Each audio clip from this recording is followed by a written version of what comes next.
De acordo com as pesquisas realizadas no período de 2 a 4 de junho de 2017, que medem as intenções de voto para presidente do Brasil, que vai acontecer a eleição da presidência em 2018, Lula dispara e venceria eleições no primeiro turno.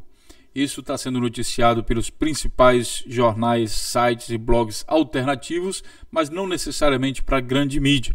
Fazendo um breve resumo, a grande mídia lutou muito contra o governo, justamente da esquerda ou da centro-esquerda, do qual o Lula faz parte, que também faz parte a Dilma. Então não seria razoável para eles mostrarem que o Lula está disparado na frente. Disparado na frente significa, em qualquer cenário praticado agora, mesmo com alguns políticos novados como o Dória e mesmo com o Bolsonaro, o Lula venceria as eleições no primeiro turno. Significa dizer que a quantidade de voto que ele tem é maior do que a soma de todos os outros seus adversários. Esse cenário, é importante frisar, ele é resultado de uma atrapalhada estratégica tomada principalmente pelo PSDB, o principal inimigo político do PT, Partido dos Trabalhadores. É que o PSDB criou uma situação, se juntou com o vice-presidente da República, deram uma rasteira na presidente, que era do PT, a Dilma Rousseff, travaram todo o governo da Dilma, forçaram ela praticamente, amarraram a Dilma, jogaram ela de joelho, até botaram ela no chão, conseguiram tirar na marra, começaram então a implementar o governo do PSDB, porque esse programa de governo que está sendo implementado pelo PMDB, na verdade ele é do PSDB e por isso fala-se em golpe, né? Se o Temer tivesse dado sequência no governo da Dilma, aí não seria golpe, porque foi aquele plano de governo que ganhou, aquele projeto de governo que ganhou. Mas não, ele pegou o plano de governo da oposição, então podemos falar de golpe, de traição. Então fez esse processo, acusou o PT de estar praticando corrupção. Paralelamente a isso, a estratégia era criminalizar tanto a Dilma como o Lula, assim como todo o Partido dos Trabalhadores e até mesmo caminhar aí para o lado da extinção do PT, jogando essa imagem de que a corrupção nasceu com o PT e foi institucionalizada pelo PT. E aí houve um momento em que isso estava muito forte, porque a grande mídia estava participando de todo o processo e conseguiram mais ou menos levar a opinião pública dentro desse processo, só que agora, com essa queda de braço, a gente está vivendo uma verdadeira queda de braço entre a Polícia Federal, que está lutando para sobreviver, para manter a sua independência, isso porque o Temer é chefe da Polícia Federal através do ministro da Justiça, ele também já começou a reduzir o salário da Polícia Federal, já está com planos de trocar alguns delegados, já está cercando a Polícia Federal de todas as maneiras, colocando gente no STF, colocando gente no TSE, em todos os lugares que ele pode. Então a Polícia Federal, percebendo isso e sabe que vai perder autonomia se ela não contra-atacar rapidamente. O contra-ataque da Polícia Federal é justamente partir para cima e identificar a corrupção desses atores, principalmente aí PSDB e PMDB também, mas também do PT e todo mundo, colocar essa galera atrás das grades, porque se ela não fizer isso, com toda certeza eles vão atacar a Polícia Federal e vão acabar com tudo. Então hoje a gente vive uma queda de braço. O fato é que a estratégia do PSDB deu errado justamente nesse ponto. Por quê? Nem eles conseguiram provar os crimes que eles acusam o Lula de ter praticado. Eles não conseguiram provar isso, nem a Polícia Federal, alguns elementos da Polícia Federal que têm uma, digamos assim, que são tendenciosos, né? De alguma maneira, você viu delegado da Polícia Federal, promotor público fazendo campanha para Aécio Neves no Facebook, isso daí foi visto várias vezes. Delegado defendendo Aécio, chamando o PT de corrupto e não sei o que mais, e a gente vendo a verdadeira parcialidade da justiça, né, praticada pela Polícia Federal também, né, e eles não conseguiram provar a culpa do Lula, e também no processo de investigação da vida do Lula, revira tudo isso e tudo aquilo, acabou aparecendo eles mesmos como os corruptos do processo, inclusive o próprio atual presidente da República, em que se divulgou até conversas gravadas aí, onde mostra ele participando ativamente do processo de corrupção.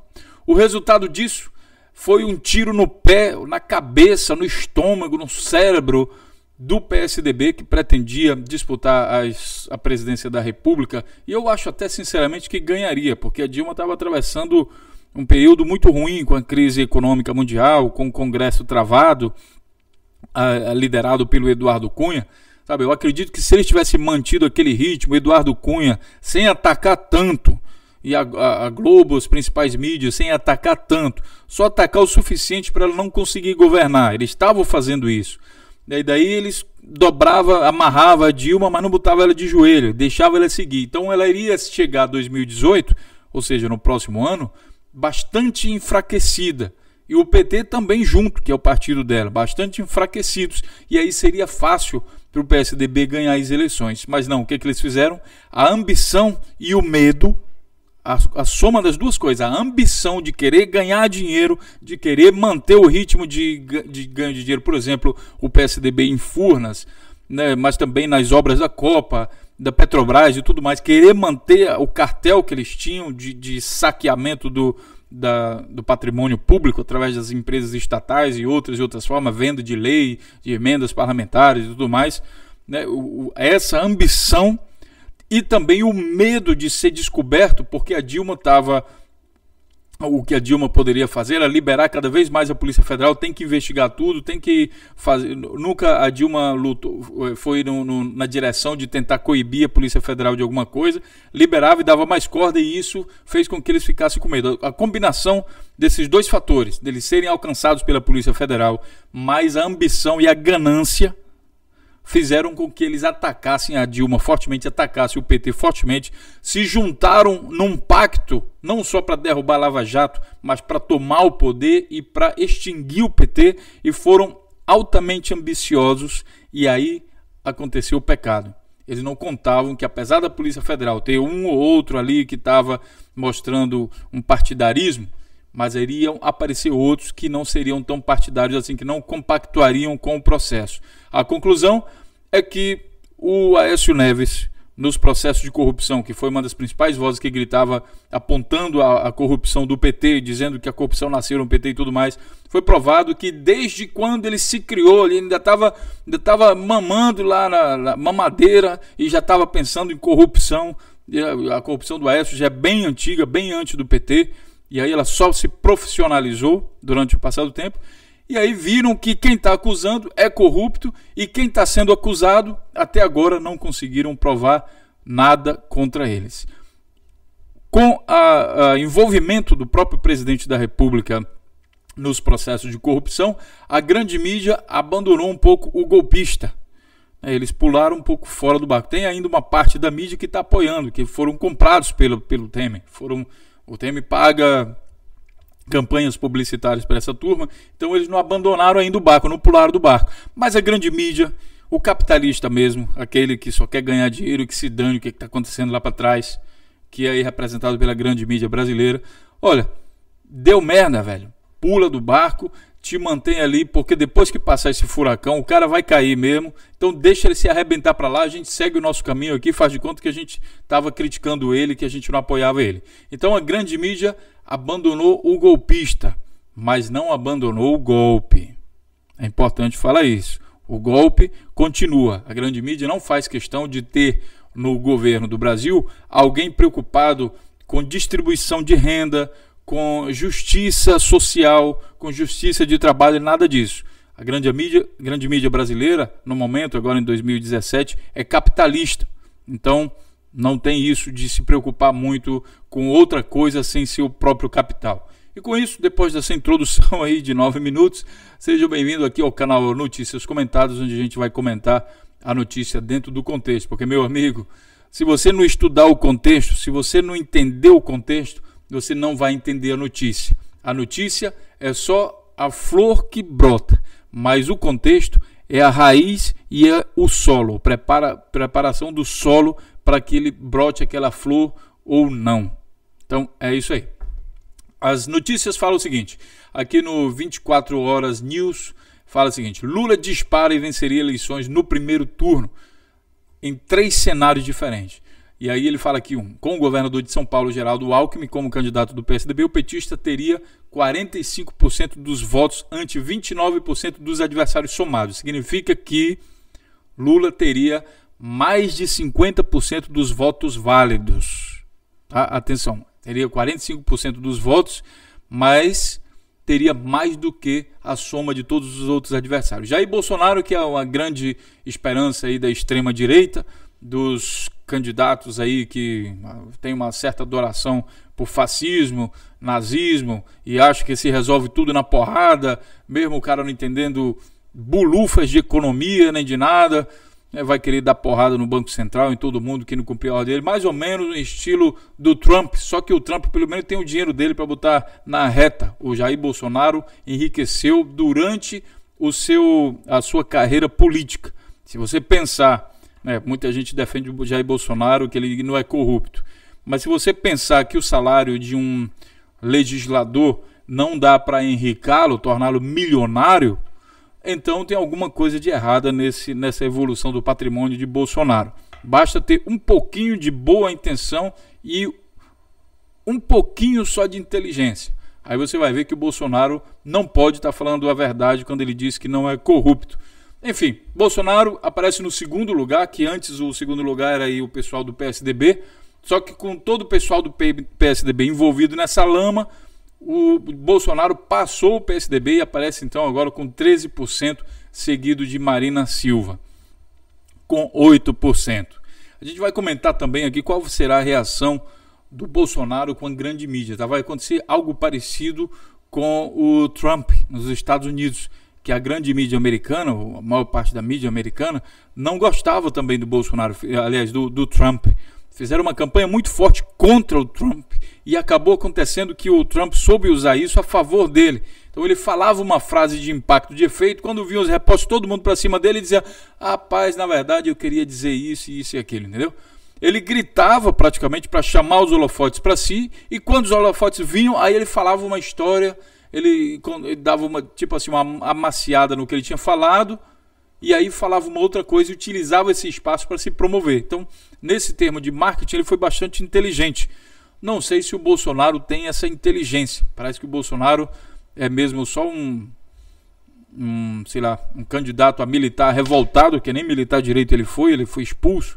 Segundo que algumas coisas, ele foi para a cadeia durante nem sequer um militar exemplar ele foi para a cadeia, ele foi preso por terrorismo. Bolsonaro foi preso por terrorismo dentro do exército. Então, assim, nem sequer militar exemplar ele é para aparecer hoje falando em nome dos militares. Bom, enfim, ele aparece com 13%. A notícia aqui, o resumo da notícia, basicamente dos outros sites também, que eu também vou mostrar a vocês, ele diz o seguinte, que a pesquisa do Vox Populi, realizada entre sexta e domingo, do dia 2 ao dia 4 de junho de 2017, a pedido da CUT, Central Única dos Trabalhadores, indica que o Lula venceria já no primeiro turno nos 3 cenários experimentados, ou seja, em todos os cenários experimentados. Com o governador Geraldo Alckmin, o Lula teria 45%, ante 29% de todos os adversários somados. Jair Bolsonaro aparecia com 13% em segundo, e a Marina com 8%. Se o candidato tucano for o Dória, o cenário não seria muito diferente. Lula teria 45%, o mesmo percentual que tem contra o Geraldo Alckmin, diante de 30% dos seus rivais. Nesse quadro, Bolsonaro teria um pouco menos, 12%, se o candidato fosse o Dória. Quer dizer, o Dória pegaria 1% aí do Bolsonaro. Aécio Neves perdeu qualquer viabilidade após as delações da JBS. Ele aparece com 1% das intenções de voto no confronto com Lula, que teria 46% nesse cenário. Quer dizer, o Lula ganharia, seja com Alckmin, com Dória ou com o Aécio Neves. O Aécio Neves está totalmente... A carreira política dele já foi por água abaixo. Vai ser muito difícil ele se recuperar disso, mas é interessante que mesmo assim, ele ainda aparece com 1%. Se você pegar 100 pessoas, 1% é uma pessoa. Só que aqui foram, sei lá quantas mil pessoas. Então, você tem algumas pessoas que ainda afirmaram que votariam em Aécio Neves. É preciso entender esse fenômeno. Mesmo com toda essa publicação, Aécio Neves envolvido, inclusive prenderam a irmã do acusado de crime, o primo do acusado de crime, somente o acusado de crime é que não foi preso, continua solto, que é o próprio Aécio Neves. Acusaram ele de ter praticado crime e cada vez mais estão apontando crimes aí, e isso se deu, vale lembrar, somente por causa da Lava Jato, mas porque um outro juiz entrou no processo, porque o juiz atual, Sérgio Moro, ele não permitia que o PSDB fosse investigado.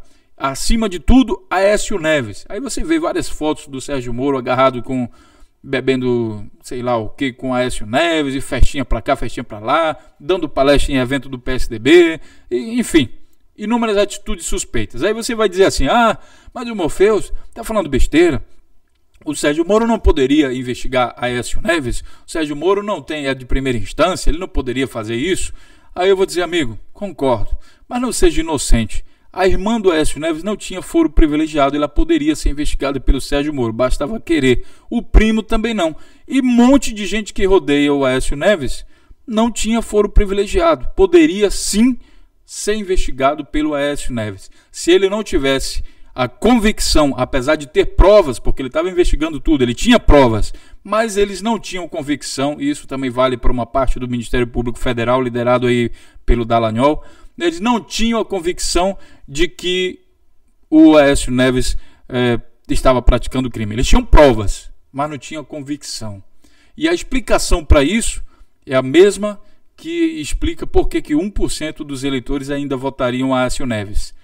É a cultura do ódio de classes.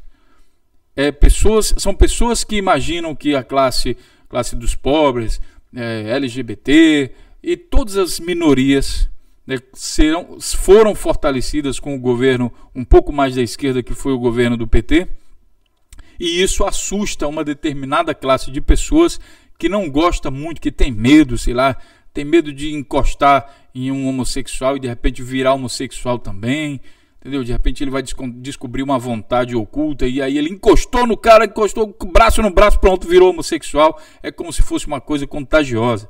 Se aparece um negro, se encostar no negro, ele vai virar negro também. Se encostar no pobre, vai ficar pobre também. Enfim, é um número de pessoas que tem um certo ódio daquilo que a gente chama de ódio de classes. E daí algumas pessoas vão ter opiniões diversas sobre isso, mas a verdade é o seguinte, amigo. Se você olhar para o seu lado, se você olhar bem na sua história, muita gente diz assim, não, isso não existe, esse negócio, luta de classe. Você vai ver que existe sim um certo percentual de pessoas que acreditam e defendem esse negócio de hierarquia, de classes e tudo mais. Entre essas pessoas, Bolsonaro, por exemplo, outro dia falou que os quilombolas não servem nem para procriar. Ele não falou assim que um determinado quilombola, o José, o Antônio, aquele ali, não. Ele falou os quilombolas, ele generalizou toda uma etnia. E aí você vai dizer que isso não é racismo, que isso não é luta de classe? Então, há de se encarar as coisas como de fato elas são. Bom, a pesquisa também foi noticiada aqui na RBA, Rede Brasil Atual, pesquisa CultVox, Lula venceria no primeiro turno em 3 cenários. Repete então a notícia anterior. Isso também foi. Aí você vai dizer, mas só está mostrando blog de esquerda, não sei o que, para lá. Bom, aqui tem o Infomoney, que é de direita, que trata justamente de economia, portanto, uma forte tendência aí a falar sobre coisas do capitalismo. Grampo com JBS desidrata Aécio Neves. Lula venceria eleições em todos os cenários, mostra a pesquisa. Lula ganharia, pessoal, tanto no primeiro turno como no segundo turno, com qualquer candidato. É isso que está dando o resultado dessa pesquisa. O Infomoney ele diz o seguinte: as recentes revelações envolvendo pedido de recursos de empresário Joesley Batista, dono da processadora de proteína animal JBS, provocaram um derretimento na popularidade do senador afastado Aécio Neves. É o que mostra a pesquisa realizada pelo Instituto Vox Populi entre 2 e 4 de junho, sob encomenda da CUT. Foram ouvidas 2.001 pessoas com mais de 16 anos, em 118 municípios. A margem de erro máxima é de 2,2%, com intervalo de confiança de 95%. Tá? Então, não é que ele derreteu, ele fala aqui em derretimento, tá? É que ele foi basicamente ele foi destruído da vida. A vida pública do Aécio Neves está praticamente destruída. Eu quero saber, o Aécio Neves, que vivia cantando discurso de honestidade, de contra a corrupção e tudo mais, caiu a máscara do hipócrita e apareceu a máscara do corrupto. E aí o Aécio Neves está sendo acusado, falo mais uma vez, eu não completei a ideia. Não foi por causa do Sérgio Moro, que protegia a turma do PSDB, inclusive Aécio Neves. Foi por causa do ministro do Supremo Tribunal Federal, Edson Fachin, que lhe soltou os cachorros para cima, não só do Aécio Neves, mas de todo mundo. E é isso que a gente desejava para a Lava Jato, soltar os cachorros para cima de todo mundo. E o Fachin fez isso. Então o Fachin está de aplauso. Graças a Deus apareceu aí alguém que está soltando o cachorro para cima de todo mundo. Tem que atacar tudo. Não só PT, mas também PSDB e todo mundo, de maneira igual. Nesse ponto, o Fachin dá show de bola aí, quando comparado com o Sérgio Moro. Tá, tem uma coisa e outra que algumas pessoas discordam, mas eu acredito que na maior parte das coisas, assim, comparado com o Sérgio Moro, Edson Fachin dá show de bola, com certeza. Então, no outro site aqui, na Carta Capital, após escândalos, Aécio vai a 1% em pesquisa eleitoral. Tucano, que é alvo de pedido de prisão da Procuradoria-Geral da República por corrupção, pedido de Rodrigo Janot, desapareceu das preferências do eleitor brasileiro. E aqui ele fala um pouco mais sobre isso. Por último, o Brasil 247 fala o seguinte: CUT Vox Populi, Lula tem mais de 50% e bate todos os candidatos, por notícia publicada no 6 de junho de 2017, se referindo à mesma pesquisa, de 2 a 4 de junho. E aí você pensa, tem alguma coisa errada aqui, como é que o Lula tem mais de 50% e lá no outro está falando 45%. Na verdade, ele está querendo dizer aqui mais de 50% dos votos válidos. Tá? É aquilo que eu falei lá no início. Tendo mais de 50% dos votos válidos, ele ganharia no primeiro turno.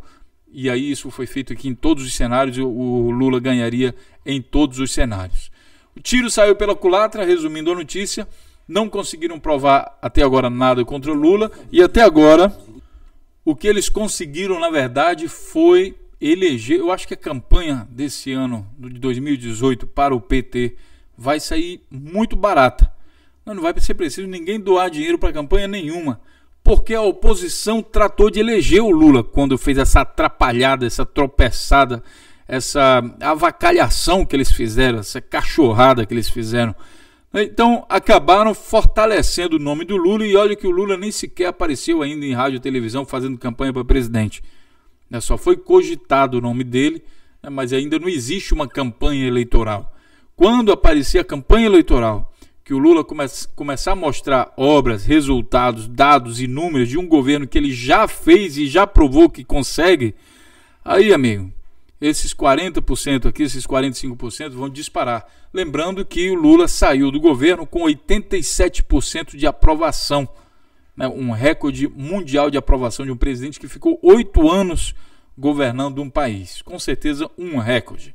Enquanto isso, a oposição atrapalhada desses três aqui, vocês poderiam dizer os três patetas, né, misturado com aquela ambição, com aquele medo, com aquele processo todo, acabaram se atrapalhando todos e elegendo a oposição. Vai demorar? Eu acredito até que depois que o Lula ganhar, se não acontecer nada, se o Sérgio Moro não continuar, porque o Sérgio Moro está começando a ficar sozinho dentro do negócio, o PSDB está ficando enfraquecido, o PMDB está levando bomba, e aí vai ficar só o Moro defendendo uma bandeira que ele depois vai ter que dar conta sozinho. Nem sequer a grande mídia que apoiava e não sei o que, não está mais dando tanta bola assim para esse negócio, porque o principal financiador do processo, que é o Michel Temer, está sendo julgado aí, pode ser afastado da presidência a qualquer momento. Então vai ficar complicado para o Sérgio Moro. Mas caso ele não faça nada então contra o Lula, não condene o Lula, né, porque um condenado não pode ser candidato à presidência da República,